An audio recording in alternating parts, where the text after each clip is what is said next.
Welcome to the Epic Success Podcast. I am your host, Dr. Shannon Irvine. So, have you ever had this conversation with yourself?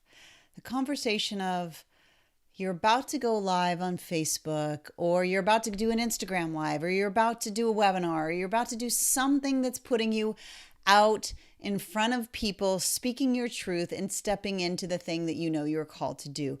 But then you have that small voice that says, who do you think you are to be doing this? Like, what if people find out that you're not capable or qualified, and then they call you out on it? And what if you're judged? Like, have you had that conversation to the point where it has you back away from pressing play, or from pressing go live, or from pressing the go button on the thing that you want most in the world? It keeps you playing small and keeps you staying in this place of familiar and safe, but not the very thing that you know you're called to do. Well, if that has ever been you, and you've been dealing with this thing called imposter syndrome, then I think today's podcast is absolutely for you. This is for you if you're ready to play a big game and you're ready to be done with that imposter syndrome for good, and you want to really go after it. So yes, it's all going to be brain-based, and yes, we're going to dive into how to remove that imposter syndrome from your life so that you can get on with playing big like you know you're meant to. So let's jump into it right now. Here we go. Wanting to talk to you about this idea of imposter syndrome, feeling judged, feeling not enough as you're trying to put your biggest and best version of yourself out there. All of those thoughts that you have that come into your mind when you are about to do something big or hard or scary to you, that come up that say things like this. Who do you think you are to do that thing? Or people are going to find out that that's not really who you are. Or one of the things I hear a lot from some of my clients is, I'm not expert enough to be putting myself out that way. So if that's you, and if you've heard that, felt that, then I want to talk about what's going on in your brain and how to really go after creating a different conversation that plays in your mind when you're doing something big. If we don't know each other, my name is Dr. Shannon Irvine. I help entrepreneurs train their thinking, train their brain so they can transform their business. If you've read the topic and said, oh my gosh, yeah, that's me, I deal with that. First of all, welcome to the world of entrepreneurship. We all deal with that. What's happening in your brain is this safety release valve. Now, you've heard me tell you that your brain isn't wired to be an entrepreneur, but it can be.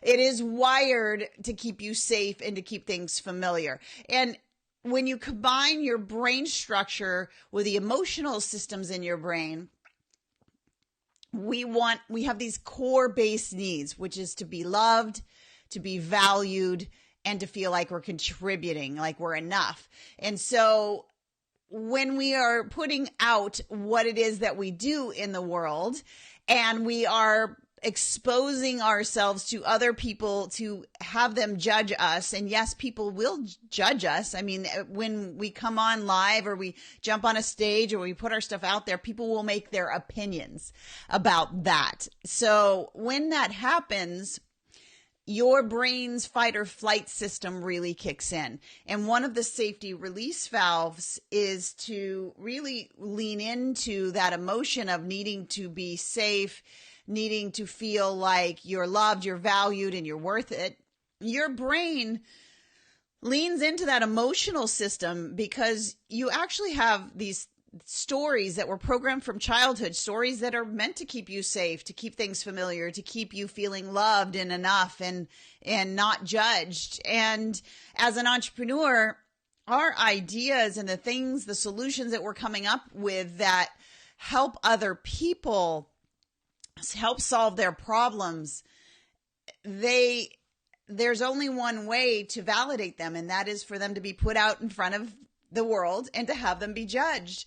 And so of course, your brain is screaming and using that safety release valve of fear. It's a fear response. It comes from your fight or flight systems. It is the flight part of your system. And that system was there. It's created. It's a beautiful system, worked really well, right? When we were having to survive, you hear me talk about this a lot. That primal brain, that base brain gives you this fight or flight chemicals to keep you safe and to keep things familiar, to keep you from getting eaten by tigers and to keep you from starving to death. And so fight, obviously, if we're confronted with something, so we go and we protect and we defend, right? But flight is a very common response to a threat. But obviously, the threat is not life changing. The threat is there might be a threat to your validation of who you are. It is a perceived threat. It's not a real threat, because the only way somebody could create a difference in the value of who you are is if you allow that to happen.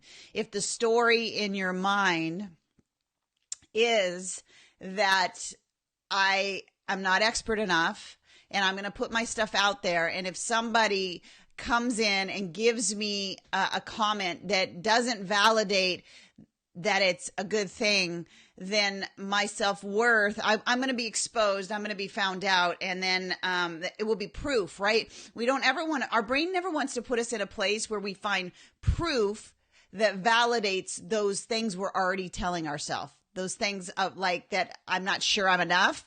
And then we put ourselves out there and somebody says, I'm not sure I like it. And that becomes the proof that I'm not enough. And so then the next time you go to put yourself out there, you can see how your brain is like, hello, don't do this. This is not, no, you do not need this. Don't put yourself out there. That's not safe. So do you see how this cycle completes to keep that story alive in your subconscious that you're not enough, that you'll be judged, that you won't be found valuable? Well, here's the thing. And I was talking to a client about this yesterday. After the live, just, that big thing, it's something that we get in our head that if we had enough degrees, if we had 10 years of experience, then we would put ourselves out there with the confidence. Well, I am here to tell you that you can go get the degree, you can go get those 10 years, and that same fight or flight system is going to keep you playing small, because the story is the same. The story that's driving what you perceive as a threat is the same. And it will be the same if you had 10 degrees and you were a PhD and you spent 10 years getting experience and waited all that time and then put your thing out there. Or if you put it out there now, it's the same story that's in your mind, that's hardwired in that subconscious, that is driving the thought that if I put myself out there, I will be exposed. That's a threat. I don't want to be found out for being less than, so I just will play.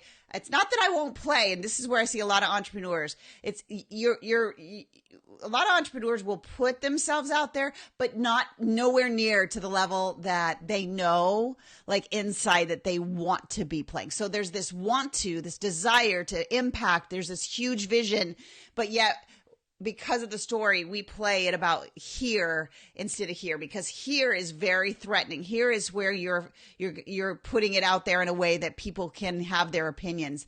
So what do we do? What do we do about that? How do we start to shift into the understanding that a story is governing how we show up in the world? It's a story that you probably believed when you were a child. In fact, I would really encourage you to think, when was the first time that I felt like when I put myself out there, it was judged? We all can kind of pull back into an experience. I don't spend a whole lot of time there with my neurocoaching, because the value really, that helps you just kind of give some grace to yourself. You're like, oh, for me, it's like, oh, I see. Like that came along right about when I was 12 or 13 and I was really trying to get attention from certain parents and I wasn't getting it. So I did something really big and they didn't even pay attention. In fact, one of them laughed at me. So you can easily say like, oh, well, of course my brain at 12 and 13 thought that was a threat. That, my system of love comes from my parents. of course that felt like a threat. So what did my brain do? It said, when you put yourself out there, that's what's going to happen. So come back to about here and then it'll be all okay. And so then you play from the midline instead of playing full out. And that is a story that as a child, like as a 13-year-old, you reasoned and you came up with a decision that kept you safe in that moment. But as an adult, you can look at that and realize that's not true, first of all. And second of all, obviously the reactions of others are their responsibility, not yours. And you can look at it as an adult and say, wait a minute, when I play my biggest, when I step fully all the way out, yes, I'm going to be judged, but the right people that really need my help, that really I want to serve and impact, they will be attracted to that bigger version of me, that vision that I already have, that I think about all the time, that I tell very few people because I don't want to actually have to step into it. There are people waiting for you to step into that version. And you actually know that because that's that dissonance, that disconnect that you feel inside, that you feel like, I want to do this stuff, but man, it's scary. And that scary resistance feeling is just evidence that you have a story in there that got programmed in when you were a child, and it's governing your business. It's governing your life. It's governing the things that you want to do. And you can rewrite that story. So I want you to try something on. It makes sense. It makes sense that your brain's just trying to keep you safe. It's wired for survival. It's not wired for entrepreneurship, right? So it makes sense that your brain's saying that's a threat. Putting yourself out there is a threat and you will be judged. And that is a fact. And so if I'm going to be judged and I might be found out less than, I don't want to do that. I want to stay here, not do it at all, but I want to stay in this mid zone, the midline, the place where none of the action happens and you feel like you're busy, the place that you do a lot of to-dos and you put yourself kind of out there, but not fully out there, right? You feel safe. There's no resistance feeling because you're not putting yourself out there. And when you put your baby toe in the water of playing a little bit bigger, it feels scary, right? It feels like, oh, what if? You get all the what ifs in your brain. The what ifs in the house are the things that are real signals for stories, trying to protect that story to keep you there. But I know you. If you're with me right now, you are a massive high performer. You've got big vision. You've got big dream. You want this story to be rewritten as an adult. And again, not your fault. This is what I really want you to understand. You are the creator of your thoughts. You can create a different and new story. And I'm going to help you try that on right now. But it's not your fault that you have this protective mechanism. It's actually a beautiful thing that was given to you to keep you safe. And when you learn how to tap into this beautiful brain that you have and finally start to use it as an adult in a way that can make success and habits and all of those things so much easier by reverse engineering all those processes that were on autopilot. That's what I do with neurocoaching, is really go through the way your brain makes decisions, the way your brain creates action, the way we go about having these thoughts to begin with, and reverse engineering them and hardwiring the thought that you want to have. And then atrophying or pruning away the thought that is holding you in that space, that feeling like if I go out and put my best, biggest version of myself out there and I'm judged, that will be validation. So the big shift needs to come in the belief that you can change that story, the belief that your identity will be made in your choices and decisions that you make on a daily basis. This neurocoaching model that I use, it starts really with a circumstance around you. Say, what's the big scary thing that you're kind of avoiding because you're afraid? That's where the imposter syndrome comes up. Is it going live? Is it doing webinars? Is it getting on a stage? What is it for you about what it is for you that big scary thing that you want to do? But man, like the thought of it just makes your insides turn and gives you all the thoughts of being judged and some hater giving a comment or whatever it is, right? Your identity is created in your brain, not from a vacuum. It's created from thoughts. That's why my biggest calling to you is to understand that you are the creator of your thoughts. Because once you lean in and truly do the work and understand that, everything opens up for you. So in a neurocoaching model, the way your brain is, the brain-based way of thinking, your thought comes first, and then that thought creates an emotion. So the thought, I'm going to be judged. The emotion is the butterflies in the stomach, the feeling that I need to have more degrees, like just all the feelings combined with that. Once you do that and combine those things together, over time, that gets repeated and it becomes a belief.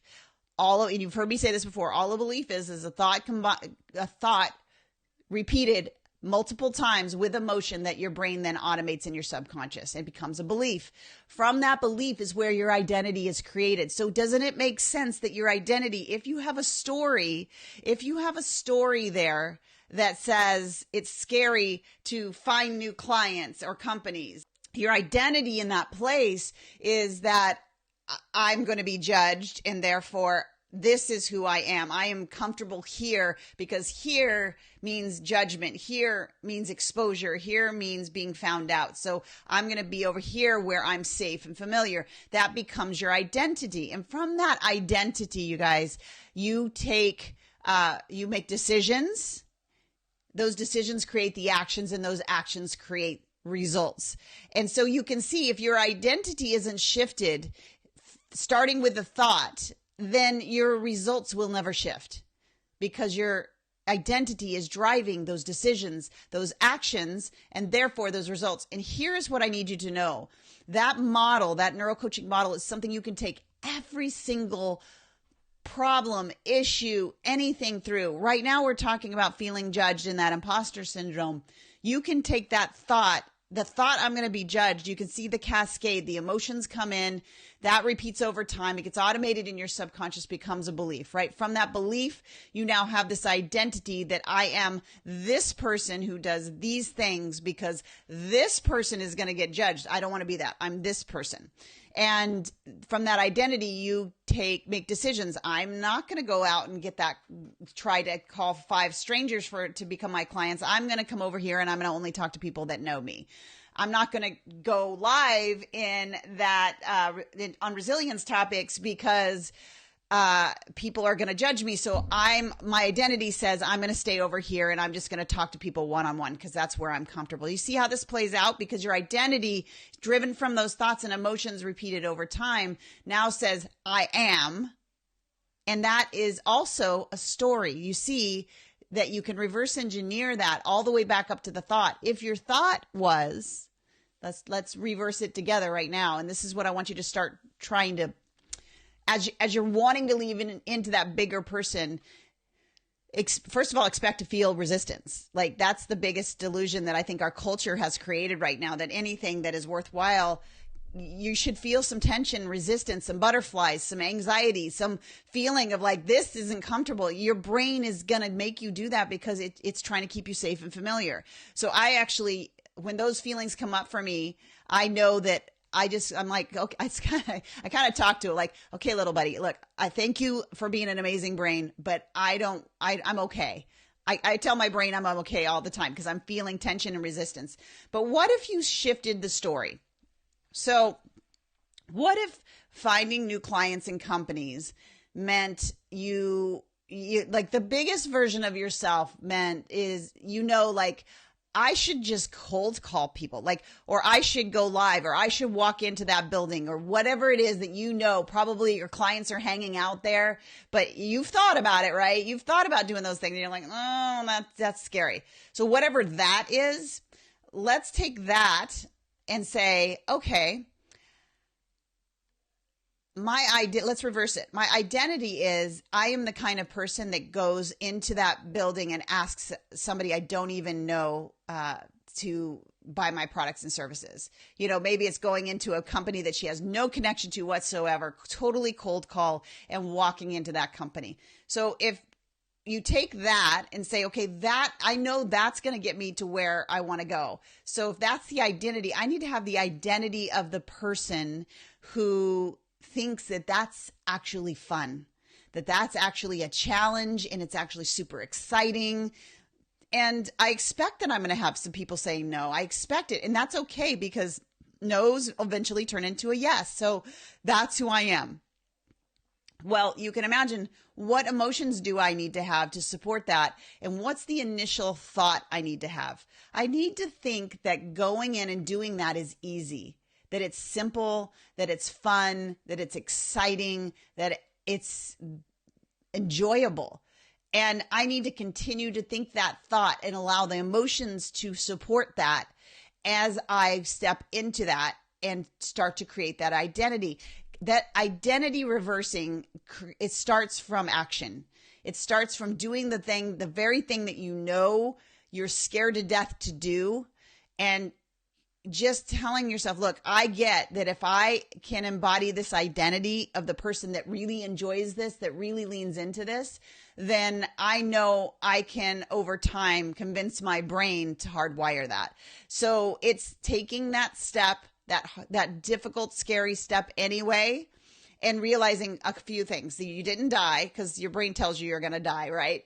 And you're going to get some response. It might be a no, it might be a yes, it might be a not yet. But remember, a no is only a yes waiting to happen after you've removed the objections. Okay. So that, if it's the right client, if it's the right people, if you know you're in the right place with the right people, then a no isn't a no. A no is a not yet, not until you actually remove objections for me.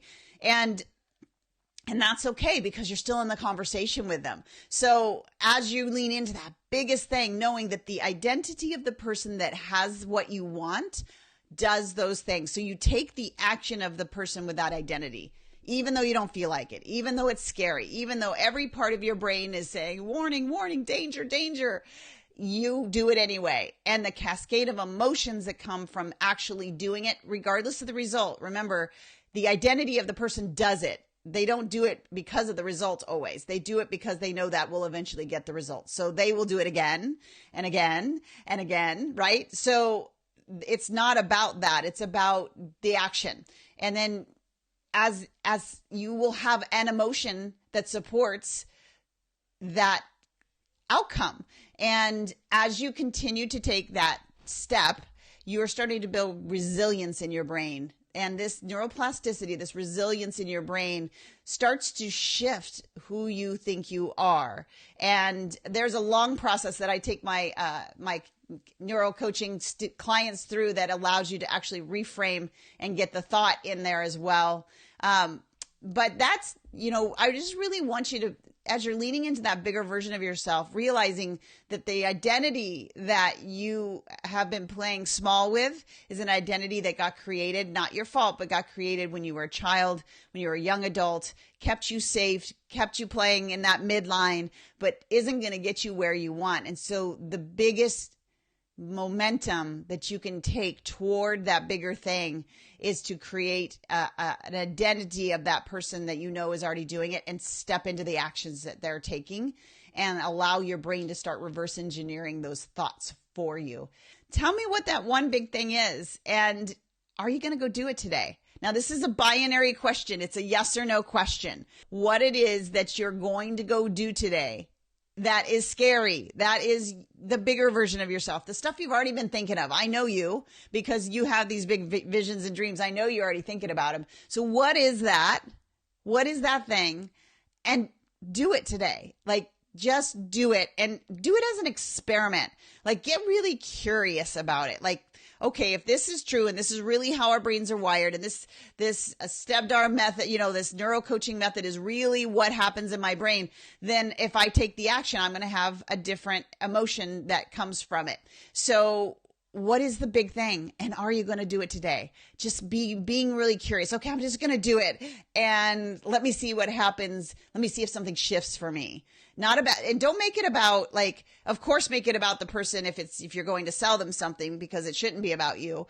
But if you are, whatever that big thing is, make it about loving the best part of yourself, that highest, biggest, best version, that identity of yourself, and giving a gift to that version of yourself by going out and doing the thing that scares you the most. Just letting you know, we are going to be opening applications to my neurocoaching certification live event. It's going to be a 2-day event here in San Diego, where I'm taking a very small, personally invited group of people through the neurocoaching model. So if you support anybody at all with your business coach, a life coach, a health coach, a fitness coach, you're coaching geriatric patients, at any place that you are actually making an impact on the way people think and helping them shift their thoughts and their results, then learning this brain-based neurocoaching model so that you can actually change the networks in your client's brain so that they can have a better life, a better business, a better health, a better being, then really, I think that neurocoaching certification's for you. It's a 6-month certification program that kicks off with these 2 days. You will be the first 25 that get this certification, and it will be the go-to certification, because any other type of coaching certification out there is emotional based, it's language based, it's reaction based, it's symptom based, it's not brain based. And so learning how to train the brains of your clients so that you don't have to continue to go back and repeat the same coaching over and over again on the same thing really makes a huge difference and a huge impact in what your impact will be with your clients. If that's something you're interested in, DM me and we'll reach out and give you a link to the application. The application is going out next week. If the application is accepted, you'll put a deposit down, and then we will have an interview. And from that interview, I'm going to be selecting the 25 that will be invited to come to that live event. I hope you're one of them, because I would love for you to have that neurocoaching certification and continue to transform people's lives on such a deep level, but especially a brain-based level, so that it sticks for life. Love being with you today, and let me know what that big thing is that you go out and do in the world today. What's one thing? It's just an experiment. Just call it, like, I don't know, we'll call it the neuro experiment, the experiment. Just go do one thing. What is that one thing? So that's kind of fun. Like, let me advocate for that best and biggest version of yourself. What is that one thing? What is it that you want to do today? Something you can do today that feels big toward that big vision and that big goal, that bigger version of yourself. Have a great day. Bye-bye. Wow. Thank you so much for listening to today's podcast. I hope that you are now in a place where you know that your ability to be free of that judgment, that voice, that thought, that thing that is keeping you held back from the very thing that you are called to do is really in your control, that you are the creator of your thoughts, and you can create the thoughts that create the next level for your life and for your business. And if you love today's episode, I would love it if you share it on socials, either Instagram or Facebook. Tag me at Dr. Shannon Irvine. Make sure you're subscribed to the podcast. And if you haven't left a review yet, I would just be so thankful for you to let me know in the reviews, and the 5-star review, let me know how this podcast is blessing you. Until next week, I just thank you for just really embracing the truth, which is you are enough, you do have what it takes, and you are completely 100% in control of the thoughts that you have that will create the destiny that you know you're meant to have. You are the creator of your thoughts, and you can create the thoughts that create the future that you want. Until next week, I'll see you then on the Epic Success Podcast. Bye for now.